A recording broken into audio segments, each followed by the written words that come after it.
up, everybody? Today we are on an adventure that is pretty freaking awesome. Got Otto with me. We are on our way up into the mountains, and it is snowing. It is freezing cold out. I think it's 8 or 9 degrees out, so yeah, this adventure is gonna be a little chilly. But what we're doing is there's a company out of Utah called Sierra. They build some of the coolest race cars I have seen. And the best way to describe these race cars, I would say, is if an Formula 1 car and a rally car made a baby. That would be the end result of what you're about to see today. So they are practicing and testing these cars out on a frozen lake.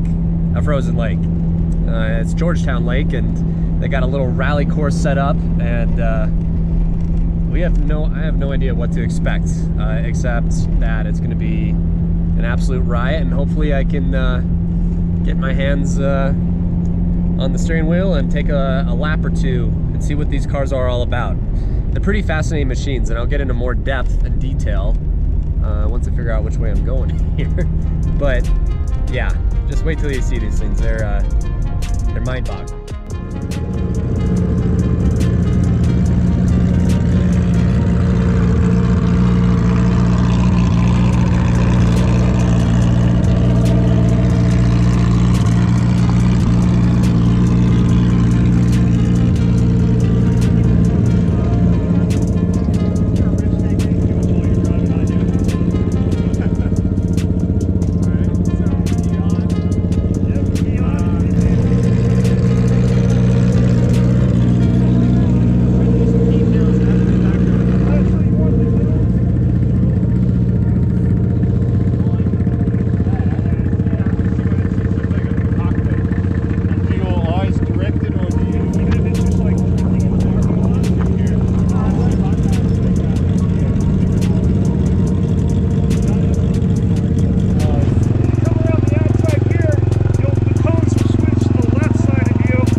And he is the brainchild behind this amazing machine.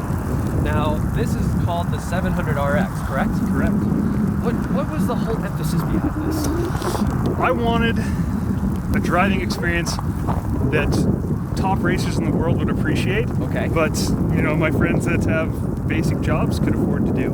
And so it was all about the driving experience and blending the worlds of like high-end, you know, race cars and something people can afford like a UTV or Miata.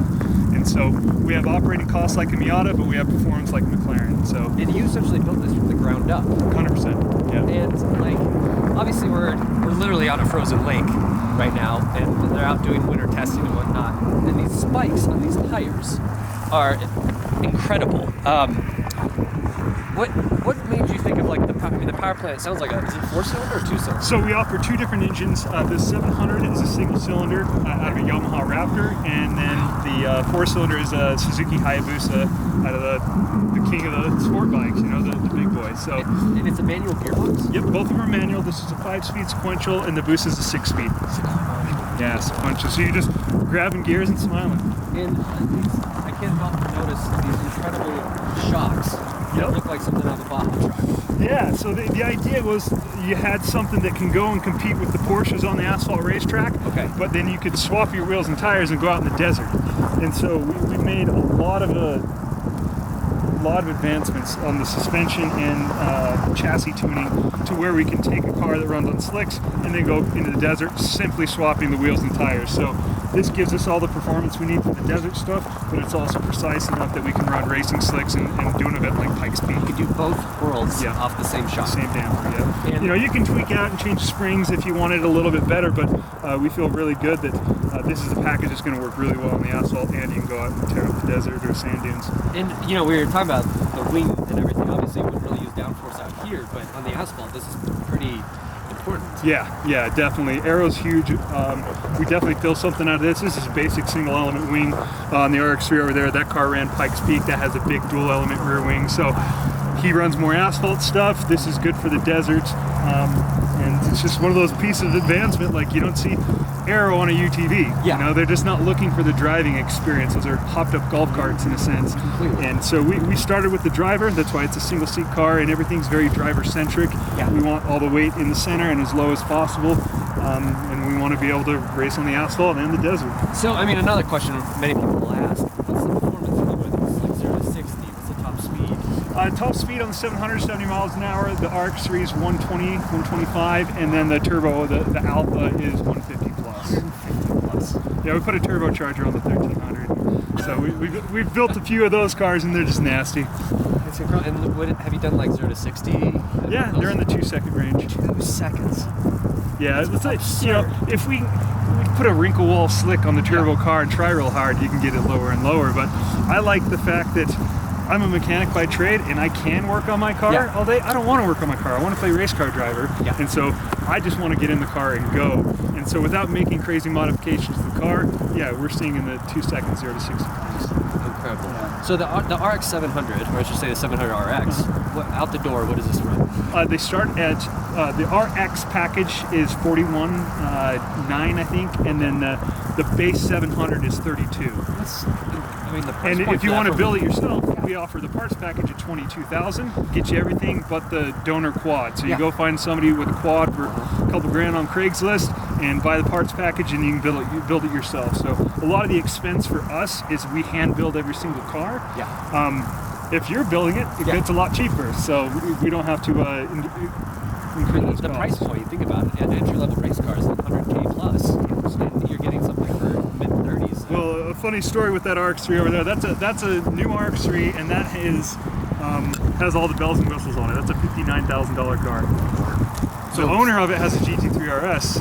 That's faster than the GT3 RS on the asphalt. And 150,000 less. Yeah. 200,000 less. Yeah. I mean, whatever GT3 Exactly, RS whatever the number is this month.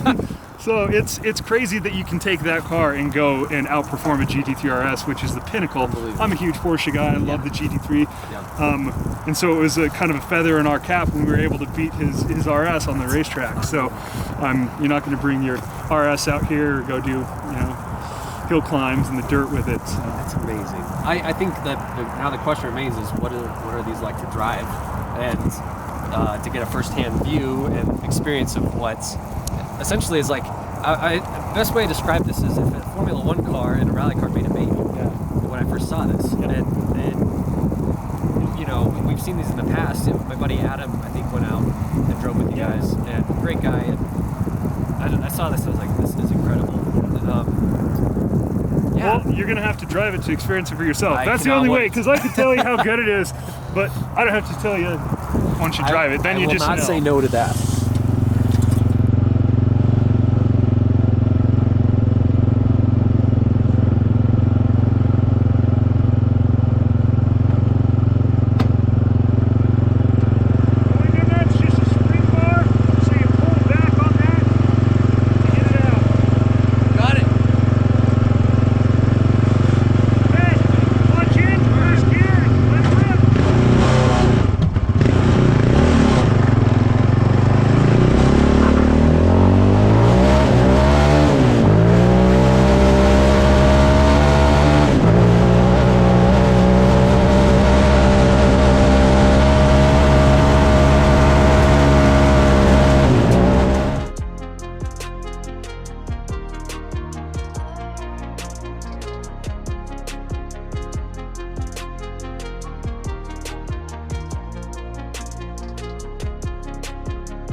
amazing machine. Ouch. On the rally course that they have set up here. And keep in mind, we are on a frozen lake, which makes it even more incredible. The studs on these tires are some of the craziest things I have seen. Keenan's about to go out next, and full manual, full control. Like it's just, it's like a surreal experience. You know, you're shifting, you're going sideways, you're coming in the corner, like full sideways, like it's a drift car. And dude, is this our next victim? yeah. So All right, yeah. Those are on some different shoes, so I can feel the pedals a little better. Cool.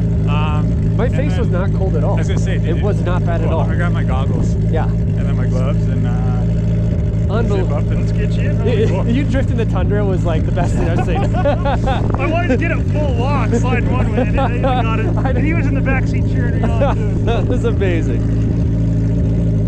Life Oh is my good. gosh, these things are unbelievable. I completely very predictable. Yeah, good. Make sure you get his crotch straps really tight. Oh yeah, that's why I got into this business. Get on the cross straps. One eternity later. What'd you think? it's mental. It's so perfect. I mean, It's very predictable, isn't tons it? of power, super predictable. What was your opinion? Well, probably the coolest thing I've ever driven. I mean, that thing is so mental on the snow. Yeah. So much power. Drifts incredibly well. The sequential gearbox on it. You know, there's like flip through gears. If an F1 car could be on the ice, that's what this would be like. F1 car has so much power.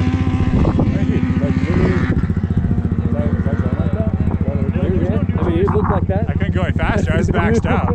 Now Tarzan's about to go out. Go ahead